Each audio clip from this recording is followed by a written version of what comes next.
The boardroom went silent when Elizabeth Carter's voice cracked. She stood at the head of the long glass table, the city lights glowing behind her like a crown she no longer felt worthy to wear. "I need a baby," the CEO said, her hands trembling as she gripped the chair. "Or I lose everything." The men and women around her exchanged uneasy glances. To them, it sounded absurd. To Elizabeth, it was a death sentence written into a contract she had signed years ago without imagining this moment would ever come. Elizabeth Carter had built Carter & Company from nothing.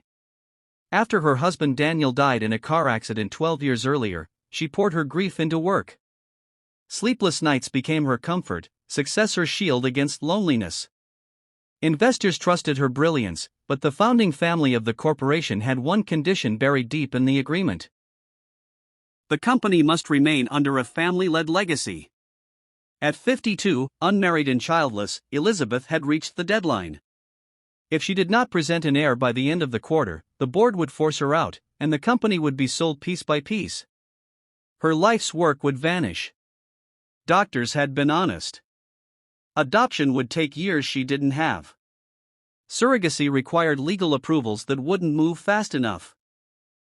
Her options were running out, and desperation had a way of pushing pride aside. That was when her lawyer quietly mentioned a man named Michael Reed.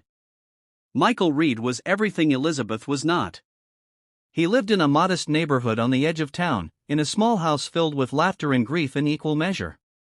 A single father of two, Michael had lost his wife, Sarah, to cancer 4 years earlier. He worked nights as a hospital orderly and days as a part-time EMT, barely sleeping but always showing up. His children, Noah and Lily, were his world.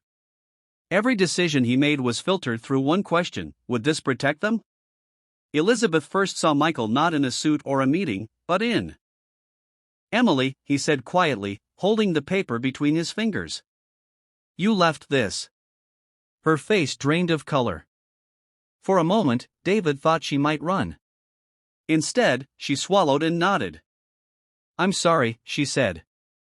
"I didn't know how else to tell you." "Tell me what?" David asked. She glanced around, then leaned closer. "That steak," she whispered. "It's from yesterday." David blinked. "Yesterday?" "We had a power outage last night," she said. "The fridge went down for hours. The owner told us to serve everything anyway. Said we couldn't afford the loss." Her voice cracked. "I've seen people get sick. I couldn't let it happen again." David looked back at the plate on the table, the steam still rising. He felt a cold wave roll through him, not fear for himself, but something deeper. Betrayal. Not just by the diner, but by a system that forced a young woman to choose between her job and someone else's safety.